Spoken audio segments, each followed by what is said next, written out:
Eh bien salut à tous et bienvenue sur Football Garden, c'est Bilal qui vous parle aujourd'hui. On se retrouve pour une toute nouvelle vidéo analyse d'un nouveau club. On a parlé de Chelsea, de Arsenal et de Manchester United avant le début de saison.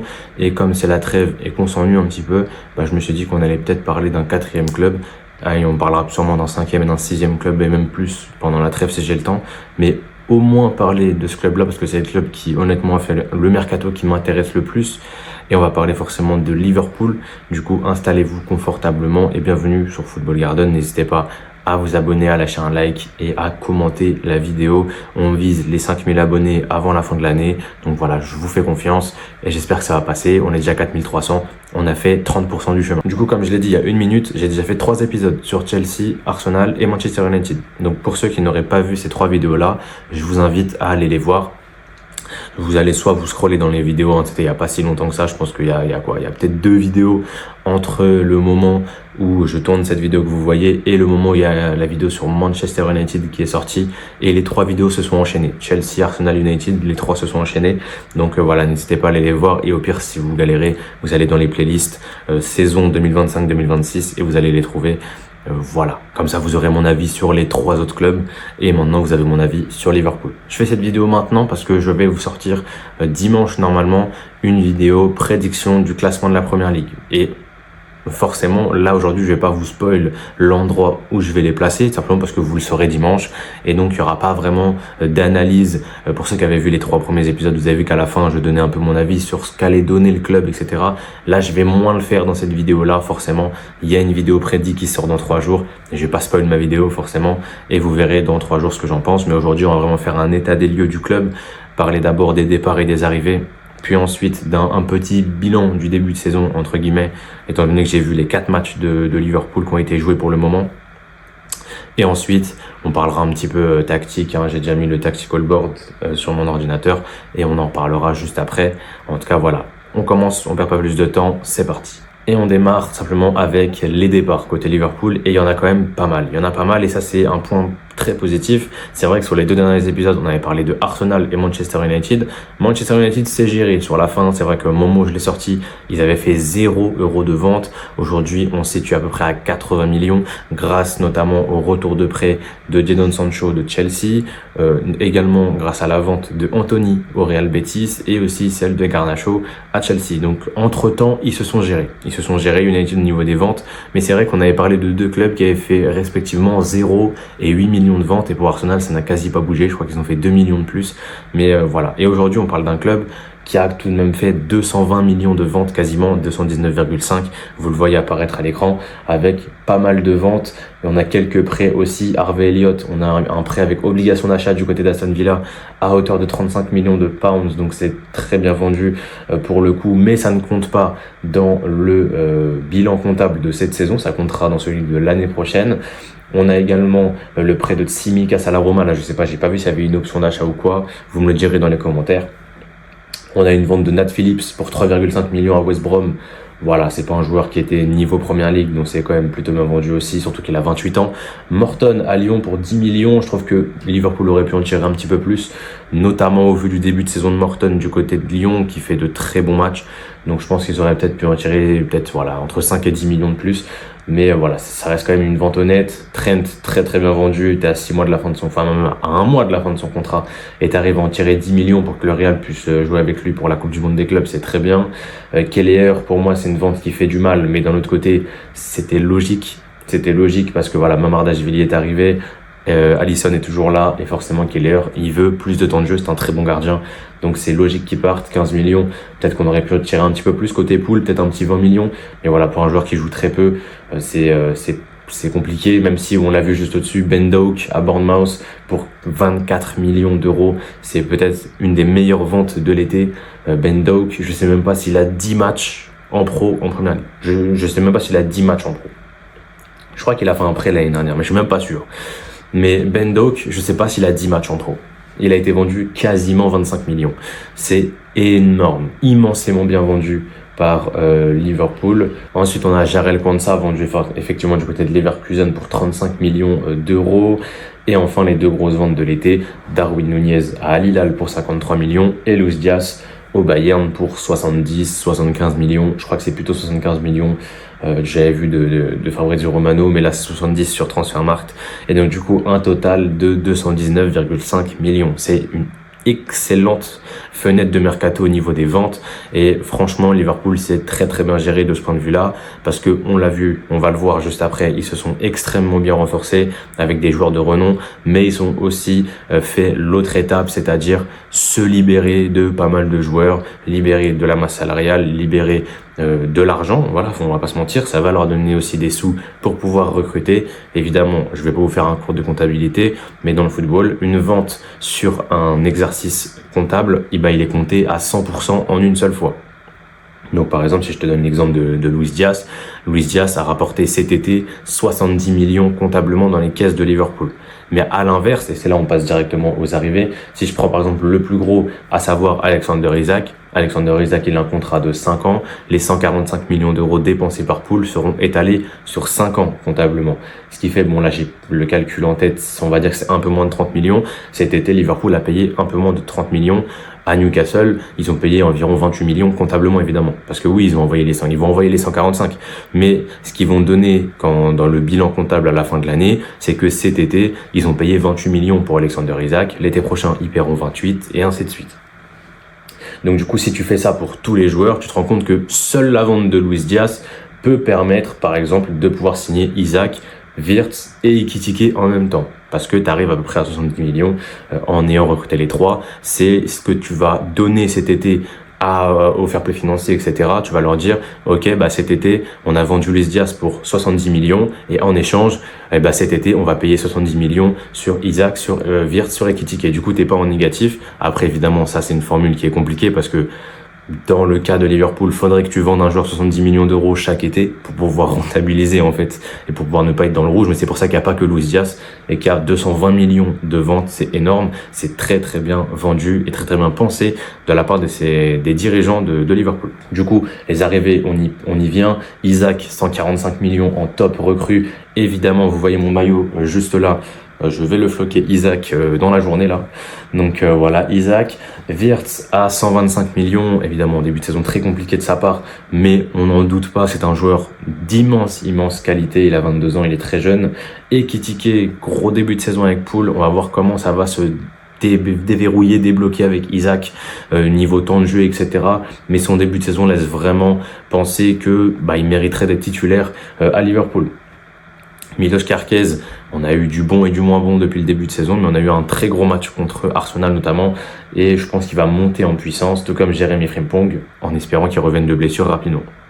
Et enfin, on a le petit Giovanni Leoni, 31 millions en provenance de Parme. C'est un très jeune défenseur, évidemment. Là, c'est pour le futur, et on n'est pas là pour le voir jouer directement. Il jouera sûrement quelques minutes, évidemment, mais il sera pas là pour être titulaire. C'est sûrement la relève de Van Dijk ou la relève de Konaté, en attendant évidemment l'arrivée de potentiellement Gueye cet hiver ou l'été prochain, le deal étant capoté à la dernière seconde. Sinon, on aurait passé la barre des 500 millions d'euros de recrutement de la part de Liverpool sur l'été, ce qui est quand même assez dingue.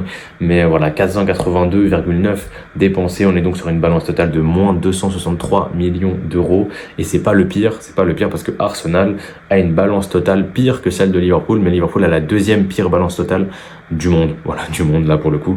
Donc voilà, bon, ça donne quand même un gros effectif. Mais avant de plonger dans l'effectif en question, on va s'intéresser au début de saison. Parce qu'on a eu 4 matchs joués par les hommes d'Arne Slot, avec un match de Community Shield contre Crystal Palace, puis 3 matchs de championnat contre Bournemouth, contre Newcastle et contre Arsenal. On a eu un début de saison qui est réussi sur le papier, 3 victoires, une défaite en Community Shield en plus de ça. En championnat, ils sont premiers du championnat du coup avec 9 points sur 9. C'est la seule équipe déjà du championnat à avoir 9 points. Ils sont déjà de l'avance sur leurs concurrents et forcément ils ont gagné ce match contre Arsenal, immensément important pour la suite du championnat, pour la suite de la course au titre. Et c'est déjà 3 points d'avance de prix sur les Gunners. C'est également, je crois, 6 points d'avance de prix sur Manchester City. C'est 2 points d'avance de prix sur nous, Chelsea. Et c'est aussi des points d'avance sur Tottenham qui a perdu un match, donc 3 points d'avance sur Tottenham. Donc voilà, tous les gros ont lâché des points à un moment donné. Liverpool n'en a pas lâché. Ils n'en ont pas lâché. Et sur le papier, on en a parlé déjà en live, parce que n'hésitez pas à venir sur mes lives. Je vais essayer de faire un live tous les dimanches, même si là il y aura l'après-midi. Je sais pas si je vais faire l'après-midi et le live dans la même journée, sûrement pas. Mais voilà, on essaiera de faire un petit live tous les dimanches pour parler un peu du foot, des résultats foot du week-end, etc. Et du coup, forcément, on en a parlé la semaine dernière en live. Liverpool, leur début de saison, il est quand même en demi-teinte. Parce que oui, sur le papier, les résultats, il n'y a rien à dire. Bon, il y a la défaite contre Palace malheureusement, mais en championnat, il n'y a rien à dire sur le papier. Tu fais 9 sur 9, tout va bien. Tout va bien, mais en réalité, quand tu regardes plus profondément ce qui se passe, c'est que Liverpool contre Bournemouth, ils mènent 2-0, ils se font revenir à 2-2 et honnêtement, ils finissent par gagner. Ils finissent par gagner 4-2 sur le début de Chiesa et de Salah en fin de match. Mais honnêtement, qu'on se le dise, la victoire, elle est pas méritée. Bournemouth aurait mérité plutôt, excusez-moi, de partir avec un point d'Anfield. Enfin, je crois qu'ils ont joué à Anfield, mais je suis même pas sûr. Mais en tout cas, ils méritaient de partir avec un point dans ce match. Contre Newcastle, pareil. Newcastle à 10 contre 11 ont malmené Liverpool. Déjà, ils sont revenus eux aussi à 2-2 parce qu'ils étaient aussi menés 2-0. Donc 2 fois, on a des errements défensifs dans les 2 matchs. Et encore une fois, là, ils ont été sauvés par Rion Goumoua, le jeune ailier de 16-17 ans. Maintenant, il a 17 ans et ancien joueur de Chelsea, qui a marqué ce but-là décisif à la 100e minute pour permettre à Liverpool d'arracher les 3 points. Évidemment, c'était un match très compliqué pour les 2 équipes et on a eu le droit à un gros match de la part de Newcastle, surtout au milieu de terrain, comme d'habitude, comme tout le temps en fait. C'est une équipe Newcastle, on les connaît, on sait qu'au milieu de terrain, ils sont très très dangereux. Ils sont très très dangereux, mais Liverpool s'en est sorti, mais au mental. Et contre Arsenal, pareil, ils n'ont pas été flamboyants. Bon, Arsenal n'a pas été très bon non plus, mais voilà, ils n'ont pas été flamboyants, ils ont été chercher la victoire au mental sur un coup franc magique de Szoboszlai. Et donc du coup forcément on a ce 9 points sur 9 qui est fait, donc sur le papier on est content, mais en réalité sur le terrain il y a quand même beaucoup de choses à revoir. Déjà le niveau de certains n'est pas au rendez-vous, je pense par exemple au début de saison de Florian Wirtz. Voilà, Florian Wirtz fait un début de saison qui pour moi n'est pas au niveau. Mohamed Salah fait un début de saison qui n'est pas au niveau aussi. Et voilà, t'as quelques joueurs qui s'en sortent bien. Ekitike s'en sort bien. Szoboszlai s'en sort très bien. Je pense que c'est le meilleur joueur de Liverpool depuis le début de la saison. On a Kerkez qui monte un peu en puissance au fil des matchs, qui au début c'était vraiment difficile. Je pense à Palace et à Bournemouth, les 2 premiers matchs qu'il a joué c'était très très très compliqué. Mais contre Castle c'était un peu mieux et contre Arsenal c'était vraiment mieux. Donc on sent une petite amélioration. Autant voilà, pour Wirtz, pour Salah c'est très très compliqué et j'en attends beaucoup plus surtout de Wirtz. Forcément il arrive pour plus de 120 millions. On attend qu'il fasse du grabuge quoi. On attend qu'il fasse du bruit.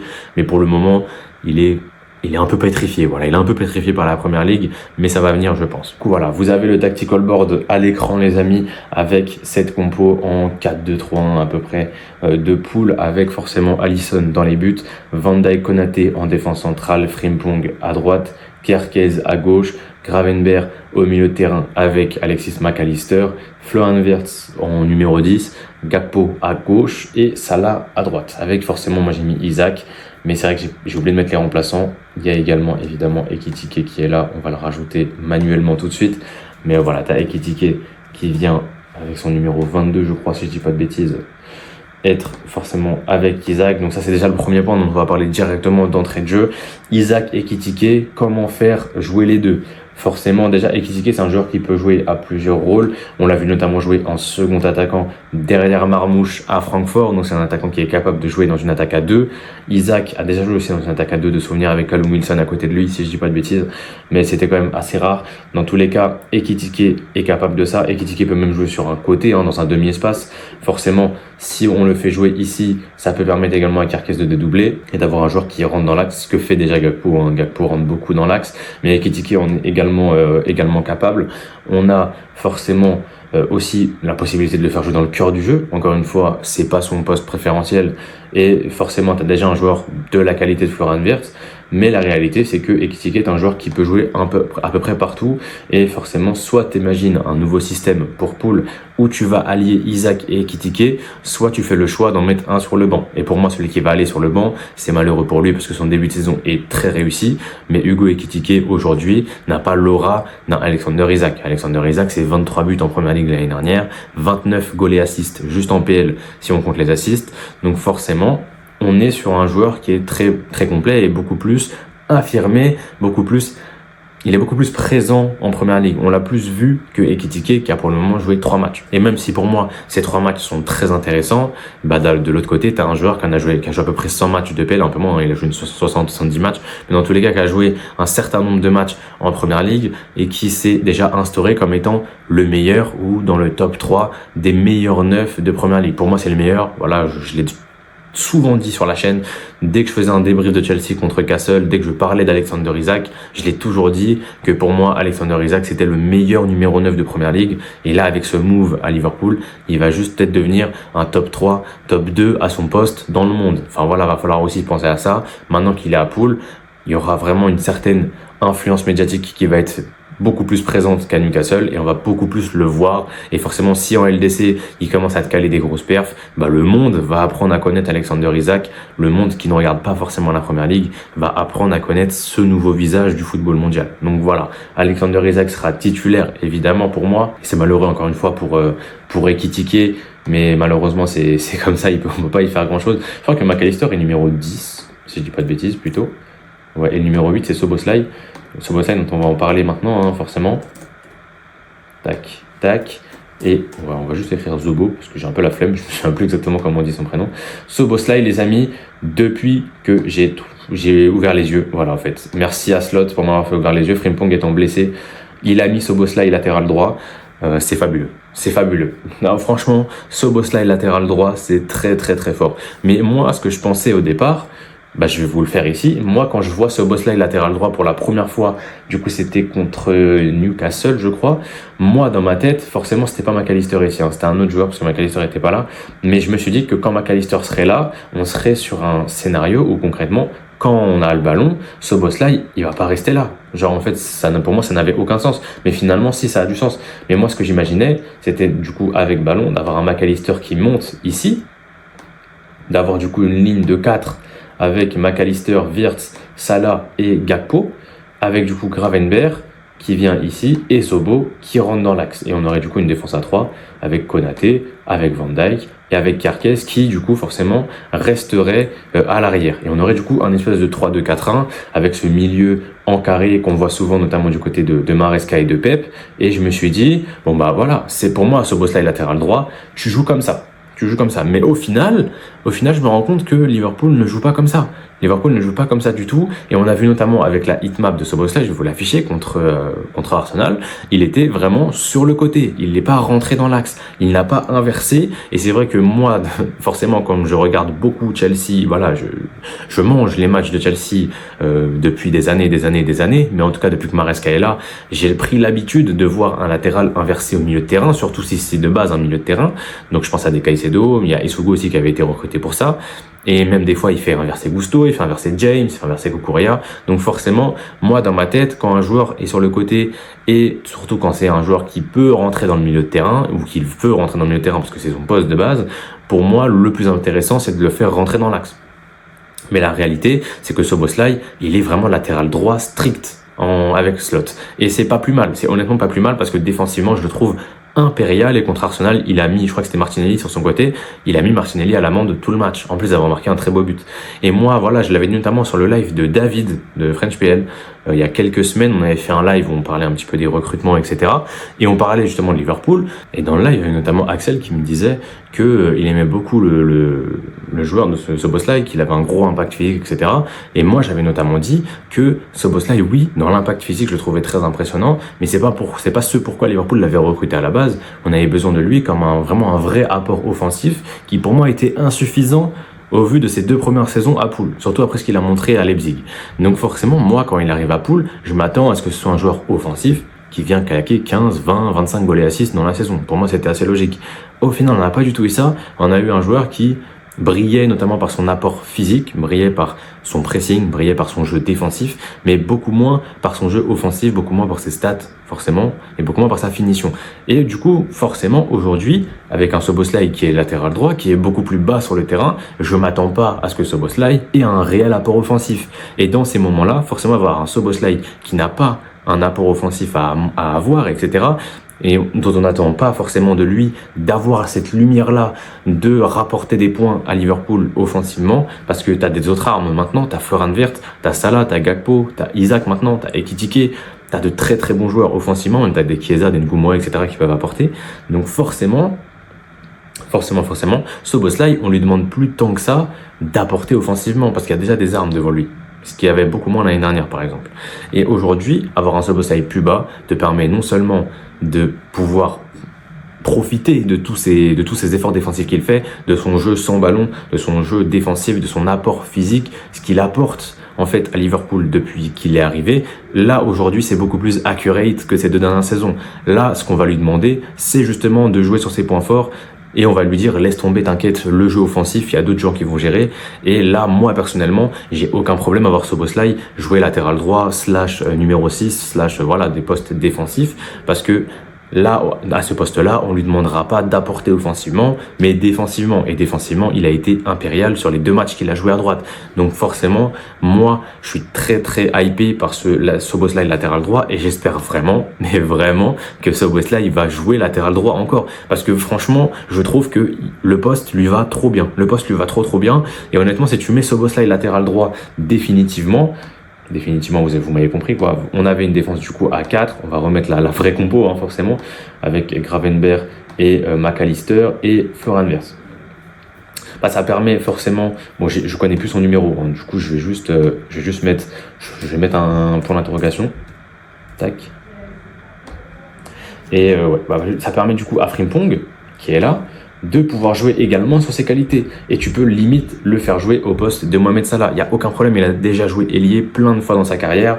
Donc Frimpong ailier droit, c'est très fort. Frimpong ailier droit, les amis, faut aussi se rendre compte que c'est un mec qui, quand il a le ballon dans les pieds, il est monstrueusement fort par sa vitesse, par sa percussion. Donc clairement, c'est un atout que Salah a beaucoup moins maintenant. Parce que voilà, Salah, il a du bagage maintenant. Salah, il est plus si jeune, il a 33, 34 ans. C'est un joueur qui est sur la fin. Clairement, c'est peut-être sa dernière saison à Pool.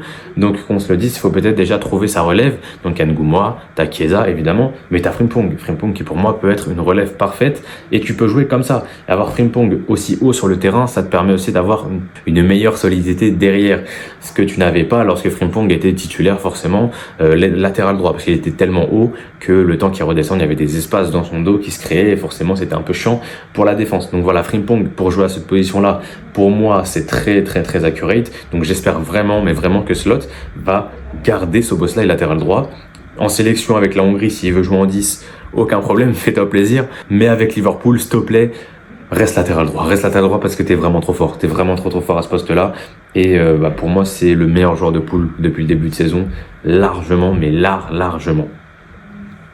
Le milieu de terrain, j'ai pas grand chose à redire. T'as McAllister, t'as Gravenberch, t'as Szoboszlai qui peut toujours jouer là, évidemment.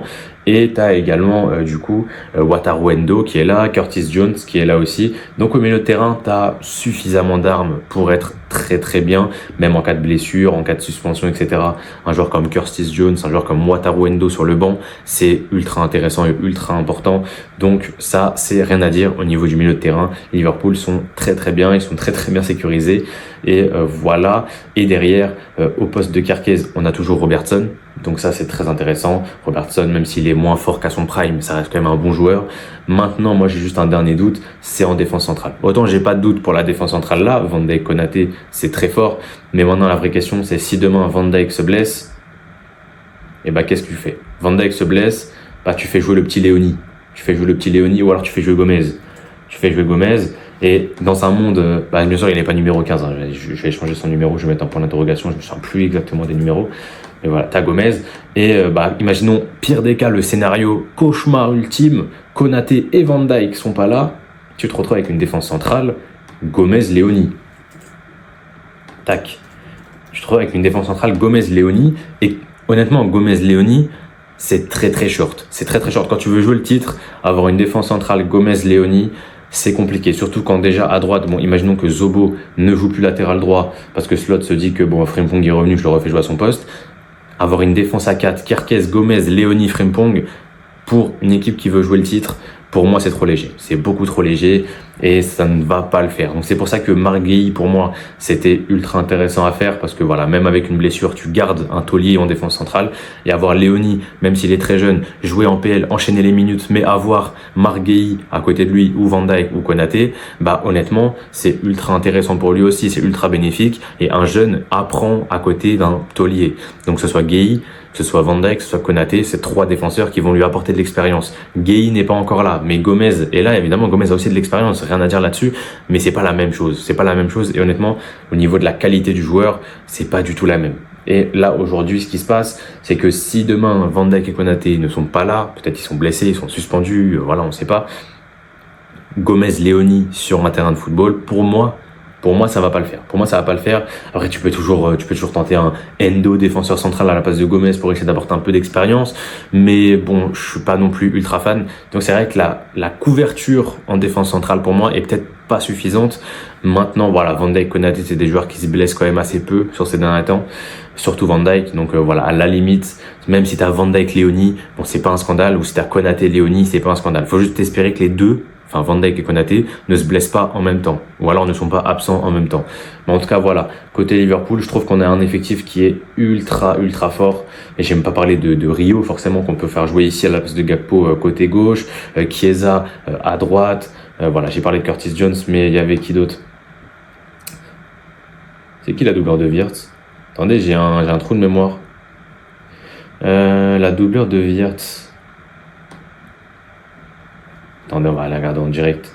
Ah, c'est bien ce que je pensais, t'as pas vraiment de doublure à Florian Wirtz, honnêtement. T'as évidemment voilà, Szoboszlai qui peut jouer à son poste aussi, hein, voilà, il peut jouer tellement partout.